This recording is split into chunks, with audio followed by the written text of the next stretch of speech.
नमस्कार, सुप्रभातम, बुनंदीन, गुतेंता, कैलिमेरा और सुबह अपने यूनिवर्सल सोफिया वाले चैनल के साथ, जिसमें हम संविधान सभा की चर्चाओं के ऊपर बात करते हैं। तो अब तक हमने संविधान सभा की चर्चाओं पे बात करते हुए ये देखा है कि किस तरह से पंडित जवाहरलाल नेहरू संविधान के बारे में अपनी बातें कहते हैं, अपने स्पीच देते हैं और उसमें वो सारी बातें कहते हैं जो आखिर में हमारे संविधान के उस प्रस्तावना का हिस्सा बनी जो कि हमारे संविधान का अभिन्न अंग है। उसके बाद आते हैं श्री पुरुषोत्तम दास टंडन। ये जवाहरलाल के द्वारा प्रस्तुत किए गए लाए गए प्रस्ताव को समर्थन देने के लिए खड़े होते हैं और कहते हैं कि आज का दिन बहुत ऐतिहासिक दिन है, क्योंकि आज के दिन हम अपने आज़ाद भारत की एक तस्वीर बनाने की कोशिश कर रहे हैं। और ऐसे वक्त में हमारा ध्यान बरबस उस समय की ओर जाता है जब हम आज़ाद थे और जब हमारे पंडित लोग, ज्ञानी लोग मिल बैठकर चर्चा करते थे कि देश को कैसे चलाया जाए। आज के दिन मुझे सम्राट अशोक की सभाओं की भी याद आ रही है, जिसमें सम्राट अशोक अपने सभासदों के साथ मिल करके पूरे हिंदुस्तान की तस्वीर बनाया करते थे। ये बताया करते थे कि कैसे हिंदुस्तान बनना चाहिए। मगर खैर, वो पुराने ज़माने की बात हो गई और इतिहास के चक्र में फंसकर हम करीबन 150 साल तक अंग्रेज़ों के गुलाम रहे। आज की तारीख में, आज के भाषण में मैं वो सब कुछ नहीं कहूँगा जो इतने लंबे 150 साल के अंग्रेज राज के दौरान हमारे देश में हुआ, हमारे देश के लोगों के साथ जो हुआ। उस 150 साल के समय में हमारे देश के लोगों को हर तरह की बेइज्जती, हर तरह की बदनामी और हर तरह की बदगुमानी झेलनी पड़ी।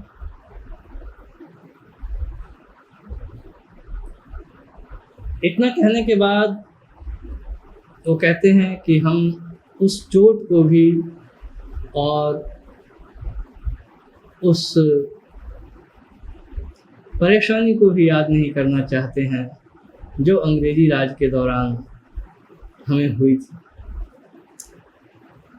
मगर आज के मौके पर हम अपने शहीदों और अपनी आज़ादी की लड़ाई के लिए लड़ने वाले बहादुर शहीदों को भी भूल नहीं सकते।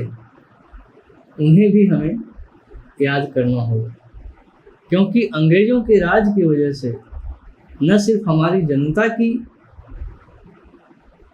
बेइज्जती हुई, हमारी जनता का शोषण हुआ, बल्कि उन्होंने हमारे देश की जो एक अंदरूनी एकता थी उसे भी छिन्न भिन्न किया गया। जब आज़ादी की लड़ाई शुरू हुई, जब हमने होश संभाला, तो हमने तो अंग्रेज़ों के राज में अंग्रेजी शिक्षा हासिल की थी और एडमंड बर्ग, जॉन स्टुअर्ट मिल और जेम्स मिल जैसे विद्वानों को पढ़ा था और हमें उम्मीद थी कि अंग्रेज लोग हमारे देश के साथ वही सलूक करेंगे जिसकी बात एडमंड बर्ग या जेम्स मिल या उनके बेटे जॉन स्टुअर्ट मिल किया करते थे। यहाँ पर जरा विषयांतर होगा, मगर मैं आपको बता दूं कि एडमंड बर्ग कौन थे।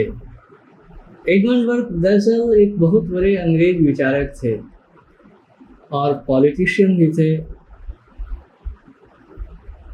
अंग्रेजों की सभा के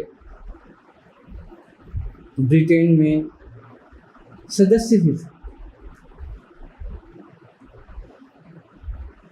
प्रजातंत्र से उनका लगाव बहुत ज़्यादा था और ये एक इतिहास का सत्य है और तथ्य है कि यहाँ पर भारत में अंग्रेजी राज की स्थापना करने के बाद उसको ठोस तरीके से जमा देने के बाद जब वॉरेन हेस्टिंग्स वापस इंग्लैंड गया था तो इन्हीं एडमंड बर्क महोदय ने उसके खिलाफ महाभियोग लाया था और वो महाभियोग वहाँ पर इंग्लैंड की संसद में, यूनाइटेड किंगडम की संसद में पास भी हो गया और वॉरेन हेस्टिंग्स को बहुत बदहाली में और बहुत बुरे हालात में मरना पड़ा,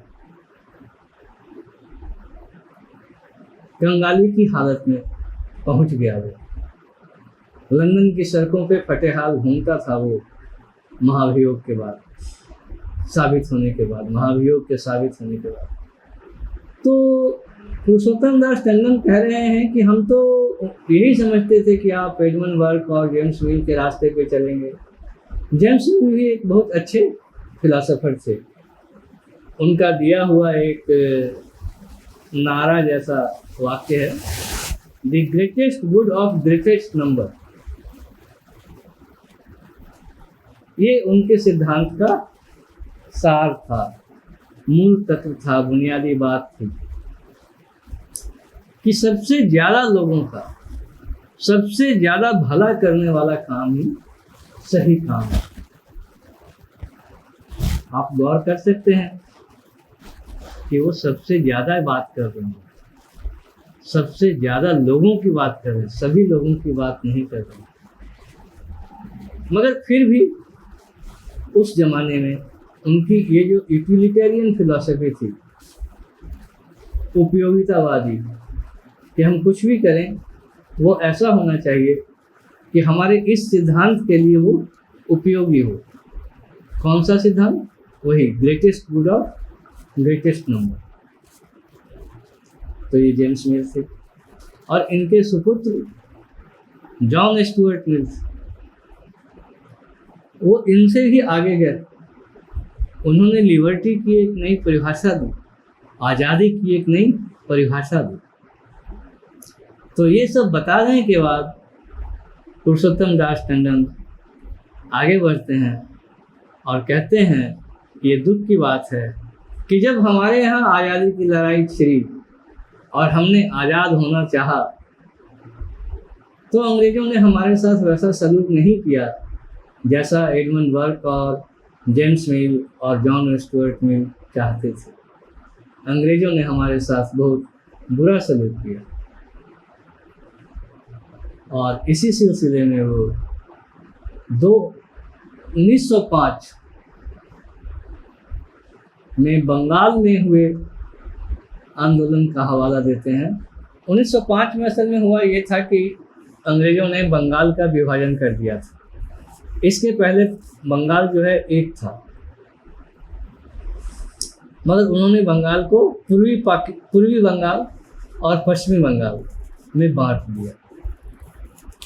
और ऐसा करने के पीछे कारण क्या था? कारण ये था कि पूर्वी बंगाल में हिंदुओं का बहुमत था और पश्चिमी बंगाल में मुसलमानों का बहुमत था।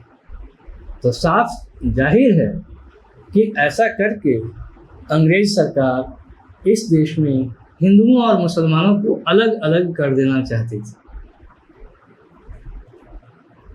मुझे इस बात का दुख है कि संविधान सभा में इन सारी बैठकों के बाद, इन सारी बहसों के बाद भी आजकल हमारे देश में एक बार फिर से कुछ वैसा ही चल रहा है।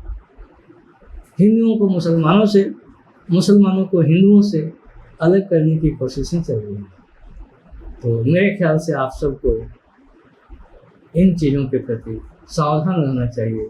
संविधान सभा की डिबेट के ऊपर चर्चा करने का, संविधान सभा की चर्चाओं के ऊपर बात करने के पीछे हमारा यही मकसद है। धन्यवाद।